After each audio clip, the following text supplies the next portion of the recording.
दृश्यम में आप सभी का स्वागत है। आपके साथ मैं हूं प्रतिमा मिश्रा। आज का दृश्यम है देश के दिल मध्य प्रदेश से, जहां चंबल के बीहड़ में एक पौराणिक धाम है जिसे लोगों ने कई बार देखा होगा, लेकिन यकीन मानिए उस जगह से जुड़ी कहानी किसी को पता नहीं होगी। दावे के मुताबिक वो किसी मामूली मंदिर का खंडहर नहीं, बल्कि रावण का शिवधाम है। वही धाम जहां रावण ने 10 साल तक तपस्या की थी, जहां महादेव से लंकापति को 10 सिर का वरदान मिला था। और इसका सबूत है एक हवन कुंड जिसमें रावण ने अपनी दिव्य शक्ति से अग्नि जलाई थी। कहते हैं उस जगह पर लंकेश की वो दिव्य शक्ति आज भी जिंदा है। वहां कभी भी किसी भी वक्त ज्वाला प्रकट होती है, आग की लपटें दिखती हैं। इस दावे की पड़ताल करने जब हम बीहड़ों में उतरे तो एक हैरत अंगेज दृश्यम से सामना हुआ।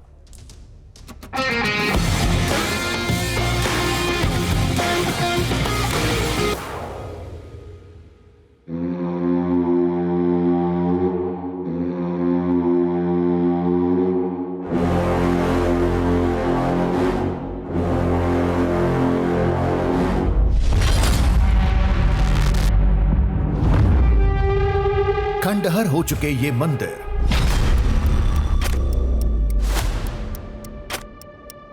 छोटे शिवालयों में अजीब आकार के शिवलिंग,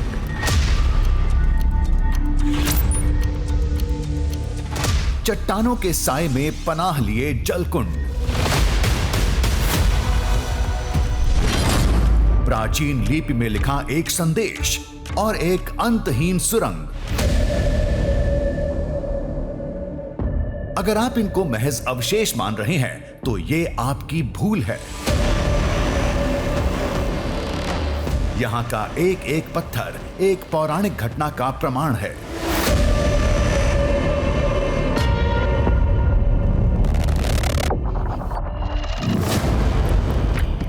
दावे के मुताबिक त्रेता युग का ये वही शिवधाम है जहां रावण को 10 सिर का वरदान मिला, जहां लंकेश ने 10,000 साल हवन कुंड जलाकर शिव की तपस्या की,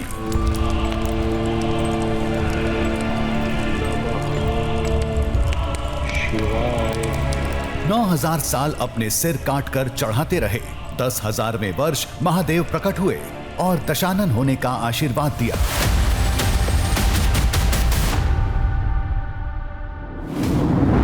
लंका नरेश के नाम पर इस जगह का नाम नरेश्वर पड़ा, जो आज मध्य प्रदेश के मुरैना जिले में पड़ता है।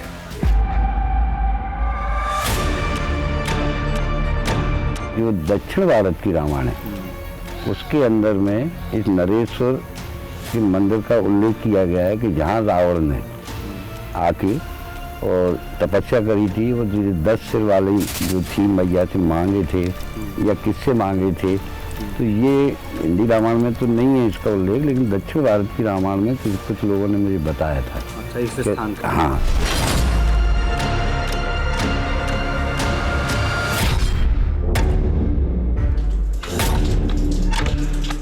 जो दशानन मतलब रावण जो बोलते हैं, रावण ने 10 सिर प्राप्त करने के लिए तपस्या के लिए सबसे अच्छी जगह यहीं चुना था। मध्य प्रदेश में रामायण काल के कई साक्ष्य हैं, लेकिन इस जगह का नाम तो कभी नहीं सुना। ये दावा हम कैसे मान लेते? फिर आगे जो सुनने को मिला वो हिला देने वाला था।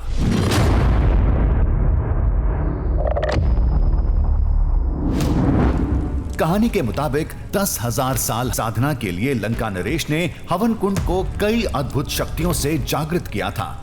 यहां तक कि अग्नि, वायु और जल देवता कुंड की रक्षा के लिए तैनात किए गए थे। कहते हैं उस हवन कुंड की दिव्य शक्तियां आज भी काम करती हैं। मंदिर के इलाके में अक्सर लोगों को आग की लपटें दिखाई देती हैं। कभी जंगल में, कभी मंदिर के अंदर, तो कभी जल कुंड के आसपास।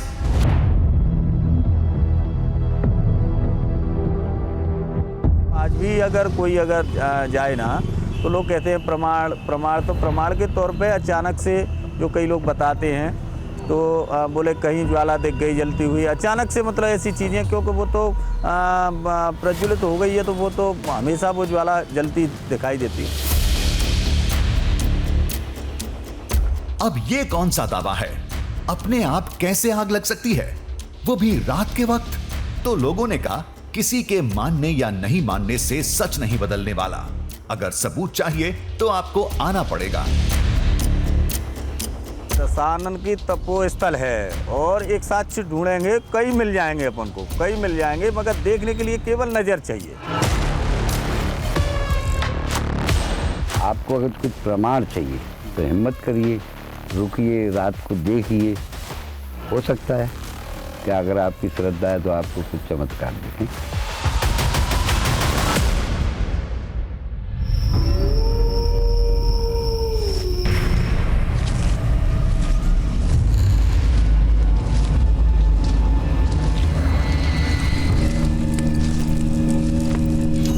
मालूम नहीं है, दिमाग बिल्कुल सुन्न हो रहा है।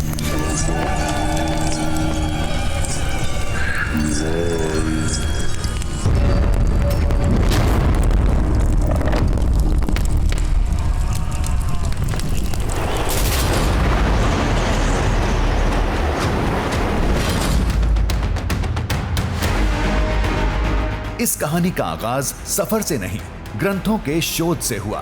पहले यह जानना जरूरी था कि रावण के 10 सिर थे या नहीं।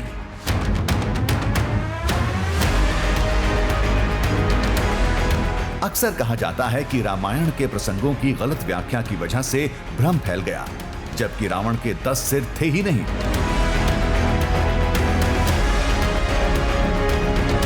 हमने रामचरितमानस और वाल्मीकि रामायण का गहन अध्ययन किया, कई श्लोकों और चौपाइयों को परखा, फिर हकीकत सामने आई।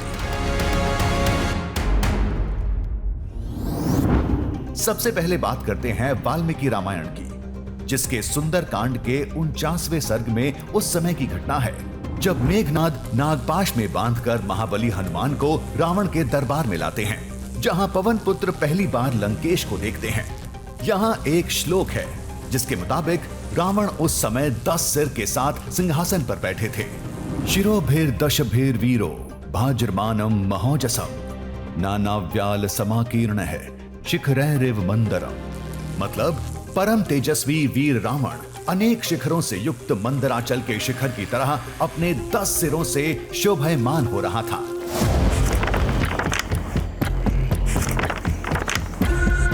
रामचरितमानस के युद्ध कांड में भी लिखा है। यह प्रसंग उस समय का है जब युद्ध में श्री राम बाणों से रावण के सिर कई बार काटते हैं, लेकिन वो खत्म नहीं होते। चौपाई कुछ इस प्रकार है।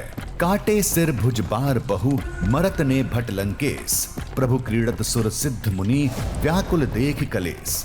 मतलब सिर और भुजाएं बहुत बार काटी गईं, फिर भी वीर रावण मरता नहीं। प्रभु तो खेल कर रहे हैं, परंतु मुनि, सिद्ध और देवता उस क्लेश को देखकर व्याकुल हैं।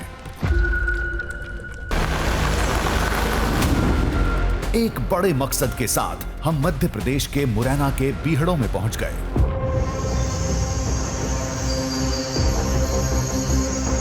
बीहड़ यानी कि जो समतल ना हो, बीहड़ यानी कि जो आसान ना हो, जो बेहद कठिन हो। और इसी बीहड़ से न जाने कितनी कहानियां निकली जो भारतवर्ष और पूरी दुनिया ने देखी और सुनी है। लेकिन जितनी कहानियां निकली हैं उससे कहीं ज्यादा कहानियां इस बीहड़ के इन तिरछे मिर्छे रास्तों में, इन मिट्टी के ढेर में कहीं समा गई, जो कभी निकलकर सामने नहीं आई।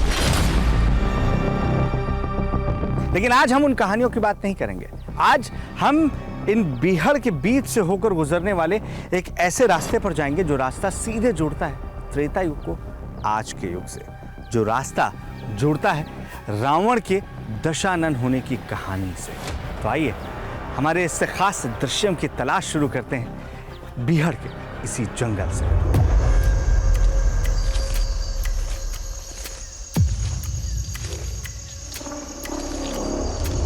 रावण के उस शिवधाम तक पहुंचने का यही इकलौता मार्ग था। दावे के मुताबिक जहां लंकापति ने 10,000 साल कठोर तपस्या की थी, जहां अपने सिर काटकर भगवान शिव को अर्पण किए थे, जहां महादेव से उन्हें दशानन होने का वरदान मिला था।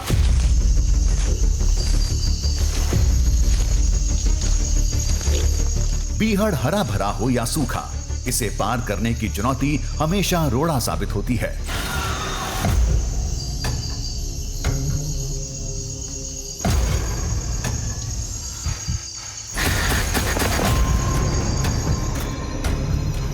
जब आपको रास्ता खोजना हो तब सबसे आसान तरीका होता है कि किसी भी ऊंची जगह पर खड़े होकर आप आसपास के रास्तों पर नजर डालें। ये टीला सबसे ऊंचा नज़र आ रहा है। बेशक ये ज़्यादा बड़ा आपको अभी नज़र नहीं आएगा, ये मेरी ऊंचाई से थोड़ा ऊपर ही है, लेकिन इसको चढ़ पाना यकीन मानिए बड़े बड़े पहाड़ चढ़ने से काफ़ी मुश्किल है। वजह है इसका चिकनाई से भरा होना। बारिश की वजह से मिट्टी का ये टीला लगातार फिसल रहा है।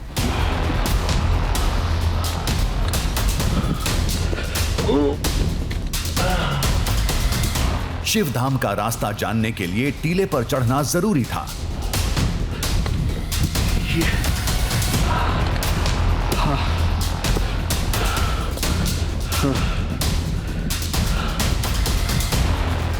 ऊपर पहुंचकर इलाके का अनुमान लगाया, फिर त्रेता युग के उस पौराणिक मंदिर का रास्ता समझ में आया।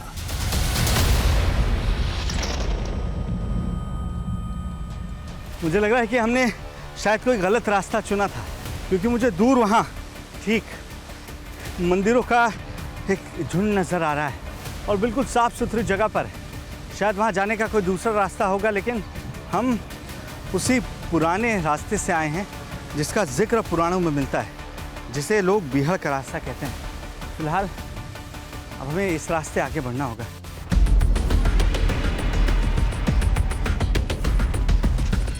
लोगों के कहने पर हम शिव के धाम जा तो रहे थे, लेकिन एक बहस आज भी जारी है। कोई कहता है रावण को 10 सिर का वरदान ब्रह्मदेव से मिला था, तो किसी के मुताबिक वो भगवान शिव थे। लेकिन भागवत पुराण में साफ लिखा है रावण ने अमरता के वरदान के लिए ब्रह्मदेव की तपस्या की थी, जबकि दशानन का आशीर्वाद तो महादेव से मिला था।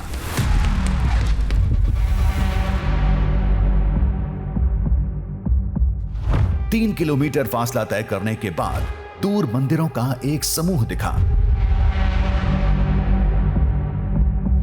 वो दूर पे कुछ दिख रहा है। मेरा अंदाजा बिल्कुल सही था। हम जिस दिशा में आगे बढ़ रहे हैं, वहां दूर पेड़ों के बीच से झांकता हुआ मंदिर का एक हिस्सा नजर आ रहा है, और अगर मैं गलत नहीं हूं तो यही नरेश्वर महादेव मंदिर हो सकता है। लेकिन अगर मैं ऐसे बढ़ना चाहूँ तो ये बहुत मुश्किल लग रहा है। मुझे पहाड़ों के रास्ते अब जाना पड़ेगा ताकि हम जल्दी पहुँच सकें।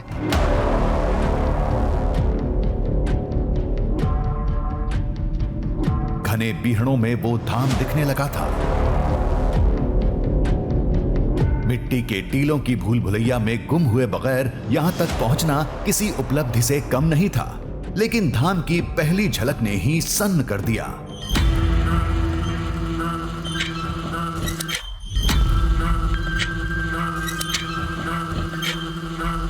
सब कुछ सोच से ज्यादा अद्भुत और अलौकिक निकला।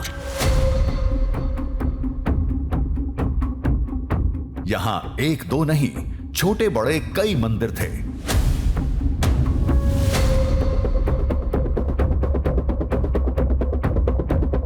बड़ी से बड़ी चट्टानों को तराशकर इन्हें आकार दिया होगा।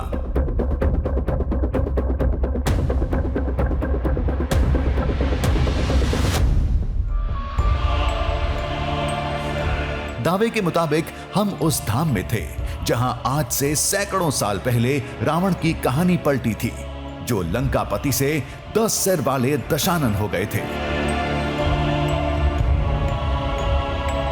नरेश्वर यानी नरेश का ईश्वर, क्योंकि लंका नरेश कहा जाता था रावण को, और यही वजह है कि लोगों की मान्यता है कि लंका नरेश से ये स्थान नरेश्वर कहा जाने लगा है। ये वही स्थान है जहां इस वक्त मैं खड़ा हूं, जहां पर मान्यताओं के मुताबिक रावण ने एक दो नहीं बल्कि 10,000 साल तक तप किया था, और हर 1000 साल तप करने के बाद वो अपना गला काटता था, अपना शीश अर्पित करता था भगवान को।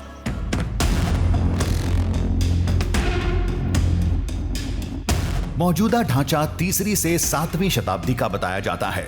निर्माण गुर्जर प्रतिहार काल में हुआ या फिर गुप्त काल में ये तय नहीं हो पाया, क्योंकि इलाके की जड़ें उससे भी पुरानी और पूरी तरह कुदरती हैं।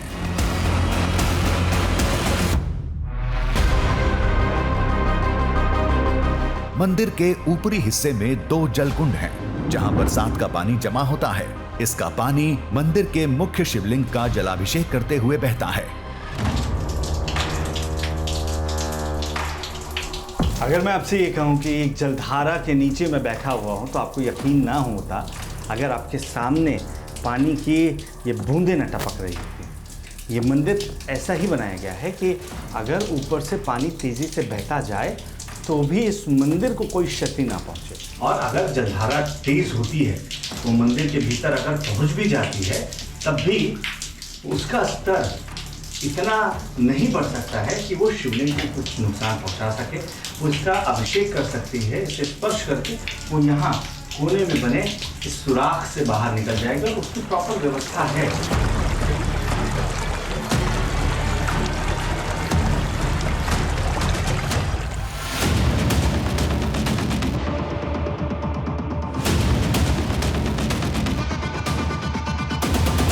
ये है वो हवन कुंड जिसकी तलाश हमें दिल्ली से यहां खींच लाई थी। ये केवल एक प्रतीक है। मान्यता है कि रावण ने अपना दिव्य हवन कुंड यहीं बनाया था। वो कोई आम कुंड नहीं था, उसमें देवताओं की दिव्य शक्तियों के साथ राक्षसों का माया जाल भी था। रावण ने जब इस स्थान पर तप किया, लोग मानते हैं और बताते भी हैं कि वो तप सालों तक चलना था। 10,000 साल तक वो तप यहाँ पर चला था, ये मान्यता है। और ये निर्विघ्न चल सके इसलिए रावण ने तप शुरू करने से पहले ही अग्निदेव, जलदेव और पवन देव का आवाहन किया था। उस हवन कुंड में अग्नि स्वयं अग्निदेव की तरफ से दी गई थी ताकि वो निरंतर जलती रहे। पवन देव इस बात को लेकर आश्वस्त रावण को कर चुके थे कि हवा की वजह से हवन में कोई बाधा नहीं डलेगी, जबकि जलदेव को भी इसलिए मना लिया था कि बारिश की वजह से या पानी की वजह से हवन में कोई बाधा नहीं आएगी, वो निर्विघ्न चलता रहेगा।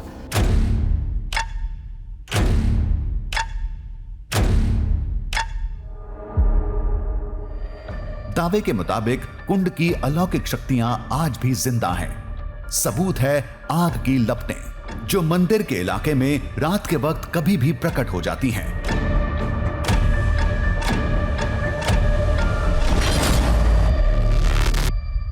आज भी अगर कोई जाए ना तो लोग कहते हैं प्रमाण के तौर पे अचानक से जो कई लोग बताते हैं तो बोले कहीं ज्वाला दिख गई जलती हुई अचानक से, मतलब ऐसी चीज़ें, क्योंकि वो तो प्रज्वलित हो गई है तो वो तो हमेशा वो ज्वाला जलती दिखाई देती है। इस धाम को लोग जानते हैं, लेकिन इससे जुड़ी कहानी कुछ स्थानीय लोगों के अलावा किसी को नहीं पता। दक्षिण भारत के कंब रामायण में मध्य प्रदेश के इस नरेश्वर मंदिर का जिक्र किया गया है।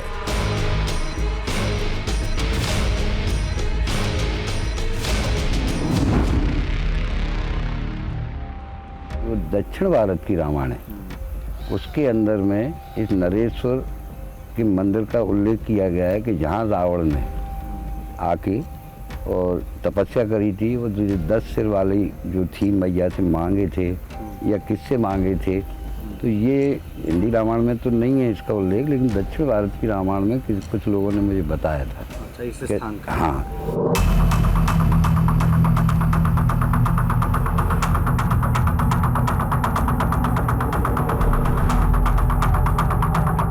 चमत्कार के बड़े दावे के साथ अक्सर दंत कथाएं भी जुड़ जाती हैं। एक कहानी ये बताती है कि रावण ने यहाँ अकेले तपस्या नहीं की थी, उनके साथ उनके भाई कुंभकर्ण और विभीषण भी थे, जो इस सुरंग के रास्ते लंका से आते थे।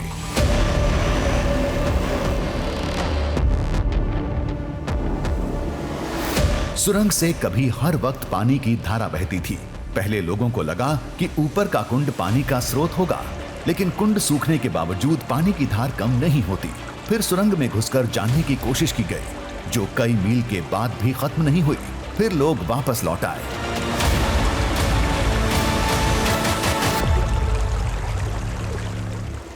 लोगों का मानना यह है कि ये वही रास्ता है जिसके ज़रिए रावण अपने दोनों भाई यानी कुंभकर्ण और विभीषण के साथ लंका से यहाँ पर पहुँचे थे। बल्कि कुछ लोगों का ये भी मानना है कि ये रास्ता सीधे यहाँ से ग्वालियर में खुलता है।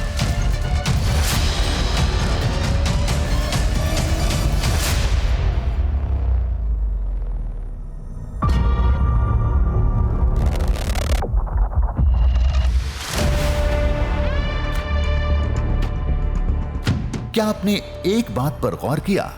यहाँ के छोटे मंदिरों में कई शिवलिंग थे और सबके आकार अलग थे।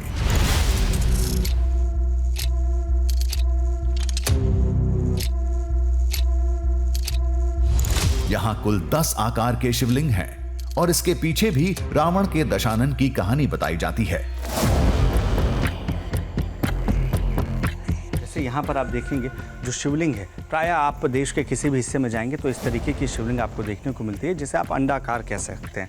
लेकिन यहाँ पर जो शिवलिंग रखी गई है ये गोलाकार है, यानी जब इसके ऊपर आप नज़र डालेंगे तो ये ऊपर से आपको गोल नज़र आएगी। और सिर्फ ये 2 आकार नहीं, अलग अलग मंदिरों में अलग अलग आकार के शिवलिंग आपको देखने को मिल रहे हैं। लोगों का ये दावा है कि यहाँ 10 आकार, चाहे वर्गाकार कह लीजिए, चाहे आयताकार कह लीजिए, गोलाकार, अंडाकार, ऐसे 10 आकारों के शिवलिंग आपको नज़र आएंगे। और इसकी वजह सिर्फ एक बताई जाती है कि दशानन यानी 10 सिर वाले रावण ने जब यहाँ पर तपस्या की थी तो उसने 10 रूपों को भोलेनाथ के यहाँ पर पूजा था।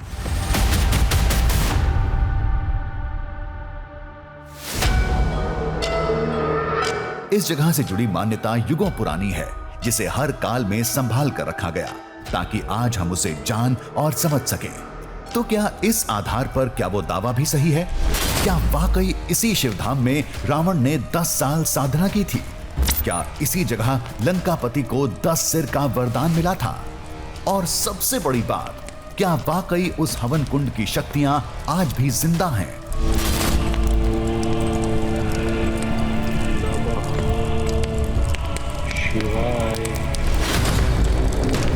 तो क्या हमें आज रात में वो दिव्य अग्नि दिखेगी? जो प्रकृति की चीज है वो तो नज़ारा आएगा, लेकिन चूंकि उसमें ये कहा जाए कि सब व्यक्ति को दिख जाए कि जिसका नज़ारा होना चाहिए, आपके रोशनी होना चाहिए, उतनी आपका प्रकाश होना चाहिए, आपकी तीव्र दृष्टि होना चाहिए तो देखने के लिए। लेकिन दिखेगा जरूर, आपको यकीन है? ये बिल्कुल। सिया राम मैं सब जग जानी, करो प्रणाम जोर जगत प्राणी।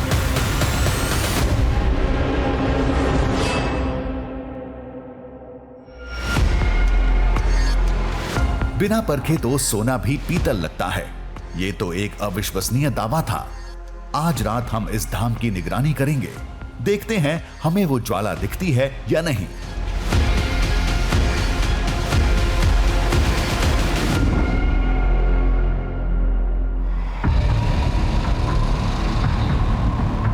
थोड़ी देर में रात हो जाएगी।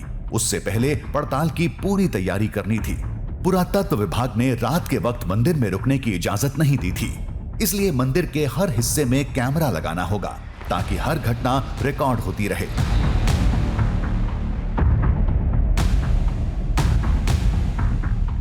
अब हमें उन जगहों को यहाँ पर पॉइंट आउट करना होगा जहाँ से हम ज़्यादा से ज़्यादा हिस्से पर नज़र रख सकें।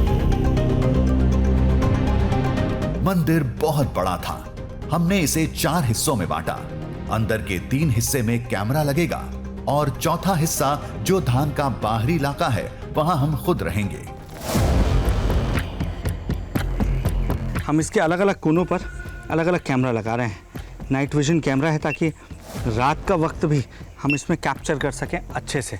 एक यहाँ लगा रहा हूँ और एक मंदिर के सामने हम लगाएंगे कि मंदिर के आसपास कोई चहलकदमी होती है तो हम वो भी देख सकें।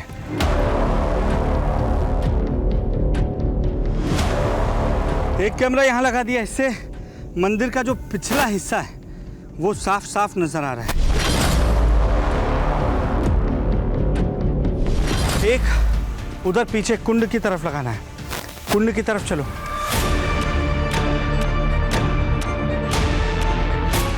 कैमरा है ना तुम्हारे पास? लेकर आओ इधर। एक कैमरा हमने मंदिर के प्रांगण में लगाया, दूसरा ऊपर वाले हिस्से में और तीसरा जलकुंड के पास। कहते हैं आग की वो लपटें कहीं भी दिख सकती हैं, लिहाजा हमने तीनों कैमरे कुछ ऐसे अंदाज में लगाए कि मंदिर का हर कोना उसकी जद में रहे।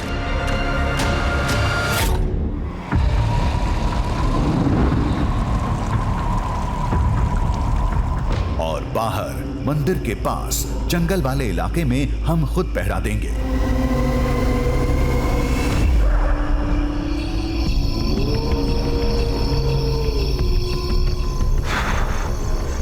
रात हो चुकी है और मंदिर के हर कोने पर लगभग हमने अलग अलग कैमरास फिट कर दिए हैं। नाइट विजन कैमरा भी लगाया हमने ताकि कोई भी एक्टिविटी अगर यहाँ आसपास होती है तो वो उसमें दर्ज हो जाएगी। बहरहाल मैं इस हिस्से पर बैठा हूँ जो कि खुला हिस्सा है।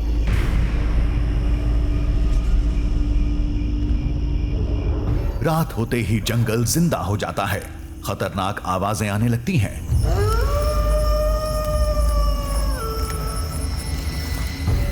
यहां बड़े जानवर तो नहीं हैं, लेकिन शिकारी कुत्ते और भेड़ियों का खतरा था।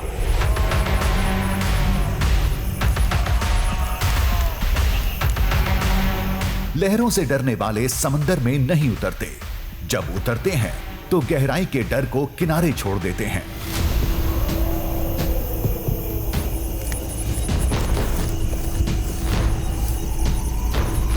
हमने भी हर खौफ को दिल से निकाल दिया था, बस जंगल से आ रही हर आवाज पर कान लगाए बैठे थे और निगाह वहां तक थी जहां तक निगाहें जा रही थी।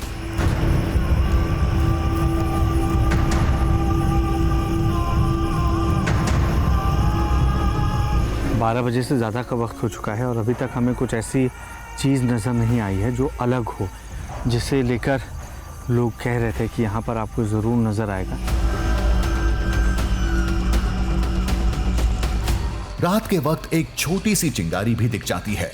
दावा तो आग की लपटों के दिखने का था। अगर वैसा कुछ हुआ तो हमें जरूर दिखेगा।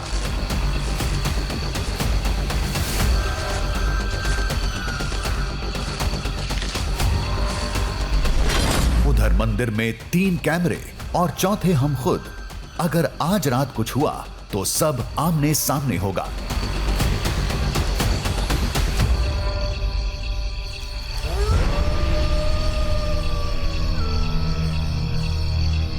बहुत देर पहरेदारी की, कुछ नहीं दिखा। निगरानी करते करते थकान से आंख लग गई।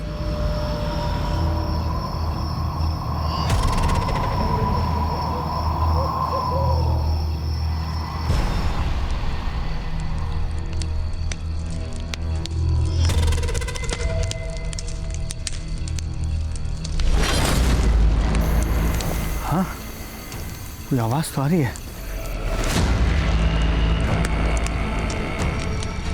लकड़ी के जलने की, और मतलब जो लकड़ी के जलने पर चट चट चट चट जो चटचटाने की आवाज़ आती है। इधर से है क्या?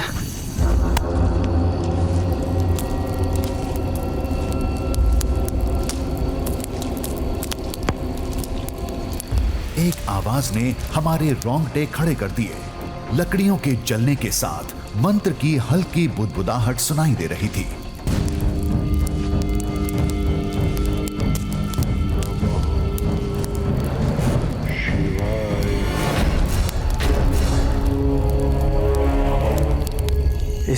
इस तरफ से कहीं मुझे न सिर्फ जलती लकड़ियों के चटचटाने की आवाज़ आ रही है, बल्कि ऐसा मुझे लग रहा है कि वहाँ उस तरफ रोशनी भी देखने को मिल रही है। दिमाग बिल्कुल ब्लैंक है, बिल्कुल शून्य है। मैं ये भी नहीं समझ पा रहा हूँ कि क्या हो सकता है ये।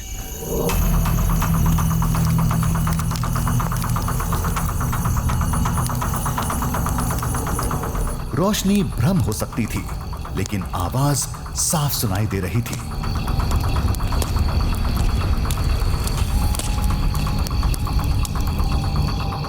आधी रात इस बियाबान में कोई क्यों आएगा, लेकिन कुछ तो था जो हमें खींचे ले जा रहा था।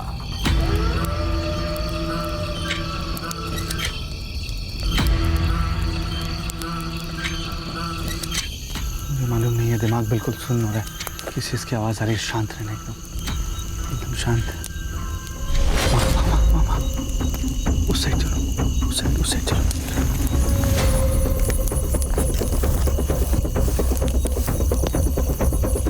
आहिस्ता आहिस्ता हम आवाज के बेहद करीब पहुंच गए।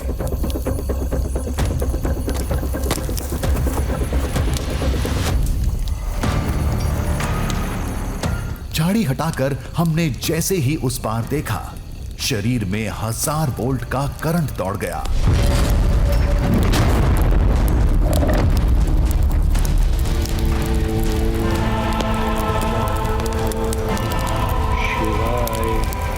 थोड़ी दूर पर आग की लपटें दिख रही थी। वहां एक साया भी मंडरा रहा था। पता नहीं कौन था। खुद को संभाला, दबे पांव थोड़ा आगे सरके। फिर सामने का दृश्य देख रूह कांप गई। शायद कोई तांत्रिक था, साधना कर रहा था। समझ में नहीं आ रहा था कि क्या करें, आगे बढ़ें या नहीं। से आना, सामने देख रहे हो, यही वो आग है जो हमें दूर से जिसकी लपटें दिखाई पड़ रही थी, और वहां पर कोई बैठा भी हुआ है।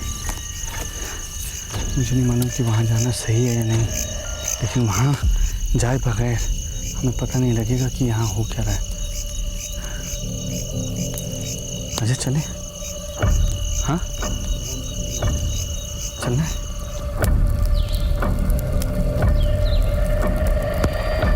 डर था, लेकिन जानने की उत्सुकता भी थी। कदम अपने आप लपटों की तरफ बढ़ते चले गए। डरते डरते हमने बात शुरू की। नमस्कार जी। आप यहाँ क्या कर रहे हो? नहीं, हम कोई बाधा डालने नहीं आए हैं। हमने पूरी कहानी बताई, आने का मकसद बताया तो तांत्रिक भयंकर क्रोधित हो गया। आप यहाँ तपस्या को देखने आए या चेक करने आए? यहाँ गलत है या सही है? हमने किसी तरह उनका गुस्सा शांत किया, बताया कि हम बस सच जानने आए हैं। तो इस शख्स ने बेहद चौंका देने वाली बात बताई। तांत्रिक के मुताबिक रावण का वो शिव धाम और उसके आसपास का ये इलाका तंत्र मंत्र के लिए उपयुक्त माना जाता है। लिहाजा देर रात इस इलाके में कुंड जलाकर साधना होती रहती है। और आगे जाओगे तो बहुत से संत मिलेंगे, छोटे बड़े संत इतने मिलेंगे तपस्या करते हुए, बहुत ज़्यादा। उन्हें आप देखो, आप देख के थोड़ा अचंभित करोगे और भ्रमित होगे। ये सुन हमारा माथा ठनका। कहीं इसी आग को लोग रावण की दिव्य शक्ति तो नहीं मान लेते। रात के वक्त आम आदमी तो वैसे भी इधर आने से रहा। दूर से साधना की आवाज और आग की लपटें दिखती होंगी और लोग इसे दशानन से जोड़ देते होंगे। यहां बहुत देर रुकना मुनासिब नहीं था। तुम यहाँ से जाओ, मैं थोड़ा और पूजा करूंगा, तपस्या करूंगा। ठीक है, राम राम जी। तांत्रिक अपनी साधना में मशगूल हो गए। हम अपनी जगह लौट आए।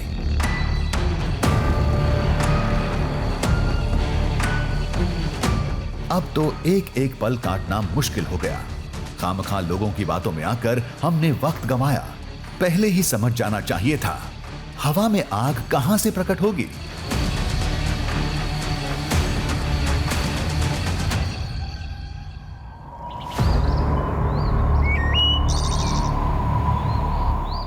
अफसोस करते करते सुबह हो गई।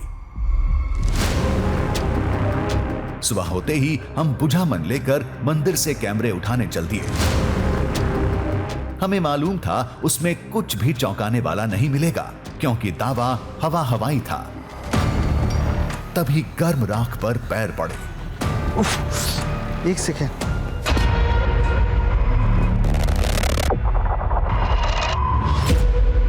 लगता है रात में किसी और ने भी यहां साधना की थी। राख से अभी भी धुआं निकल रहा था। हो सकता है कि किसी ने यहाँ पर भी पूजा पाठ की हो, लेकिन ये जो हिस्सा है बिल्कुल उसके उपयुक्त नहीं लग रहा है। ये टीला यहाँ पर है, वहाँ पर ये राख पड़ी हुई है और इसमें अभी भी सुलगती राख आप कह सकते हैं। यहां ना कैमरा लगा था ना हम थे, लेकिन राख से निकलता हुआ धुआं बता रहा था यहां कोई तो था, शायद साधना करने वाला कोई तांत्रिक।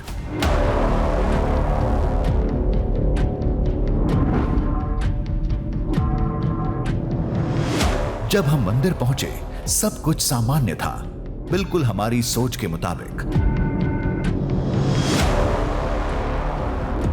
अब आखिरी औपचारिकता पूरी करनी थी, मंदिर में लगे कैमरे को खंगालना था।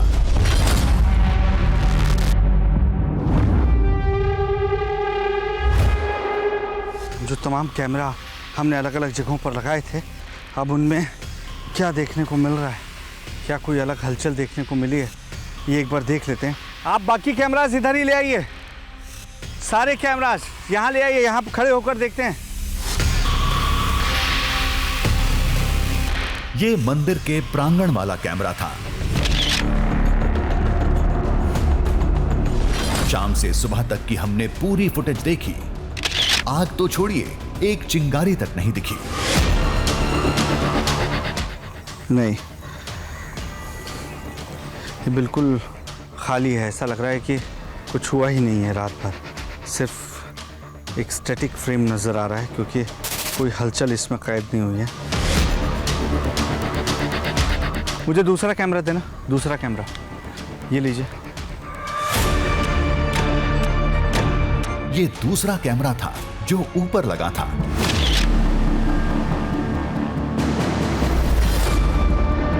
इसमें भी वही हुआ जो हम सोच रहे थे।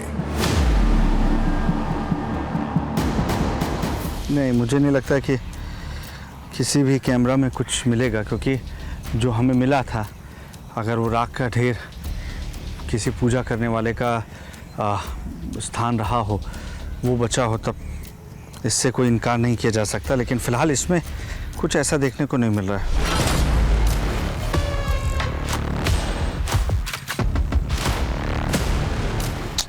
नहीं, इसमें भी नहीं है। तीसरा कैमरा देना।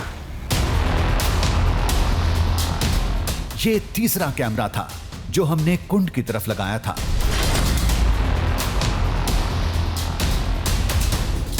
जल्दी के चक्कर में हम इसे फास्ट फॉरवर्ड में देख रहे थे। अंधेरे की वजह से कुछ साफ नहीं दिख रहा था, फिर भी एक बार नजर तो डालनी ही थी। अचानक तभी ये एक सेकेंड जूम करना। ये कुंड की तरफ की फुटेज थी। देर तक सब कुछ शांत रहता है, तभी अचानक आग लगती है।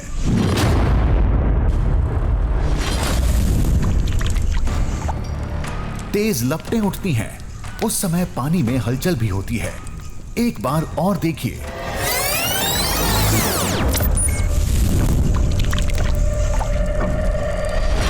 एक अचानक से कहीं से ये आग प्रकट होती है। हमने इस दृश्य को कई बार देखा। स्लो मोशन में भी समझने की कोशिश की।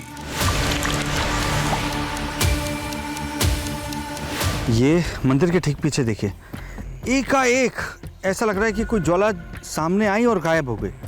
पलक झपकते ही वो बुझ गई है।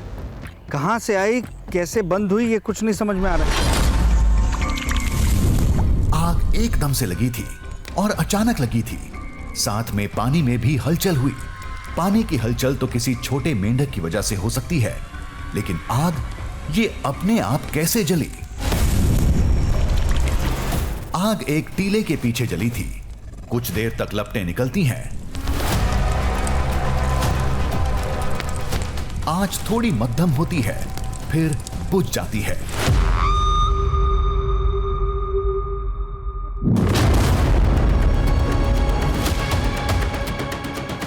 हमने क्लोज करके देखा। टीले के आसपास कोई नहीं था, कोई तांत्रिक, कोई साया, कुछ नहीं।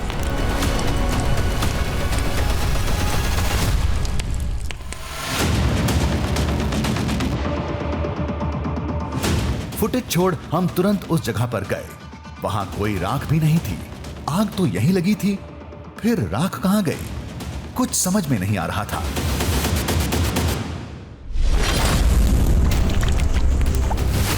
क्या ये वही आग थी जिसका लोग दावा कर रहे थे? क्या ये लपटें लंकापति रावण के दिव्य हवन कुंड की थी, जो अचानक कहीं भी प्रकट हो जाती हैं? दशानन की तपो स्थल है और एक साक्षी ढूंढेंगे, कई मिल जाएंगे अपन को, कई मिल जाएंगे, मगर देखने के लिए केवल नजर चाहिए।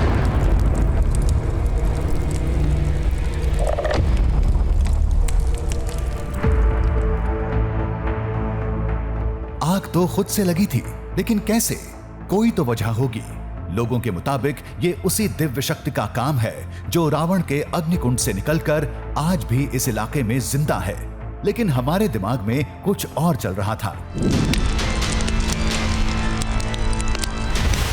अपने आप आग लगने की घटनाएं देश में पहले भी होती रही हैं। उसके लिए भी लोग अलौकिक शक्ति का हवाला देते थे, लेकिन जांच में पता चला कहीं गैस रिसाव हो रहा था तो कहीं किसी केमिकल का असर था।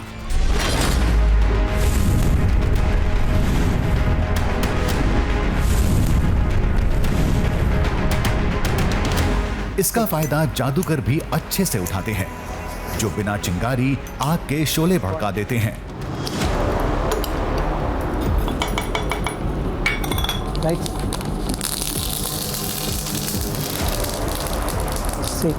तो बेसिकली होता क्या है, जैसे पानी है, जैसे सोडियम परमानेट होता है, इस पर हल्का सा पानी लगता ही वो आग पकड़ लेता है।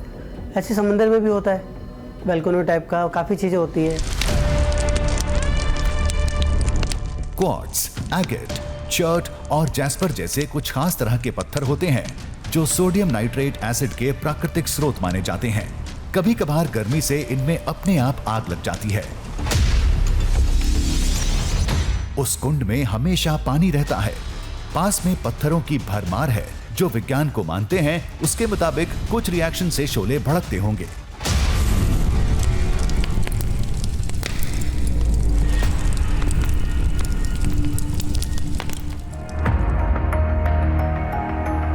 आस्था अपनी जगह सही है, लेकिन विज्ञान पक्ष की अनदेखी भी नहीं की जा सकती। अंदाजा यही लगाया जाता है कि कुंड से किसी गैस का रिसाव होता होगा, कोई खास तरह का पत्थर होगा जिससे कभी कभार अपने आप आग लग जाती होगी। पहले से कहानी सुने लोग इस घटना को रावण से जोड़ देते होंगे। वैसे भी तंत्र मंत्र की वजह से उस जंगल में हवन कुंड जलते ही रहते हैं। बहुत सारे ऐसे पत्थर आज भी हैं और ये राजस्थान में मिल सकते हैं, आपको ऑल ओवर वर्ल्ड मिलेंगे। जैसे ओपल पत्थर है, चकमक पत्थर है एंड सिलिका, आई थिंक ऐसे कुछ पत्थर है। तो उसको आप आज भी ऐसे रब करके देखो, उसमें फ्लेम निकलेगा। और कुछ चीज़ें होती हैं जैसे पत्थर होते हैं आपस में, अगर समुद्र के साइड में किनारों में देखो तो हल्का सा कुछ ना कुछ फ्लेम पॉसिबल है, इसमें कोई बड़ी बात नहीं।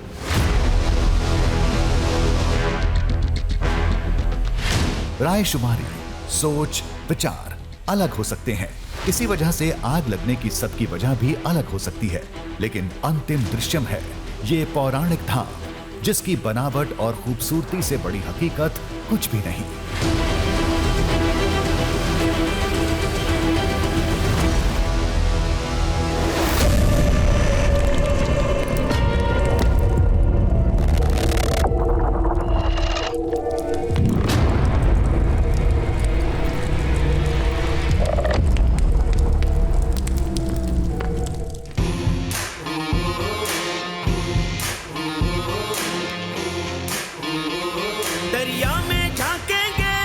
पर्वत को नापेंगे, बांधेंगे धरती को अंबर की डोरों से, सूरज के चेहरे से पर्दा हटाना है, तूफान आंधी को भी अब चीर के जाना है, कुदरत की मुट्ठी से अब छीन लाएंगे हम, कुदरत की मुट्ठी से अब छीन लाएंगे हम।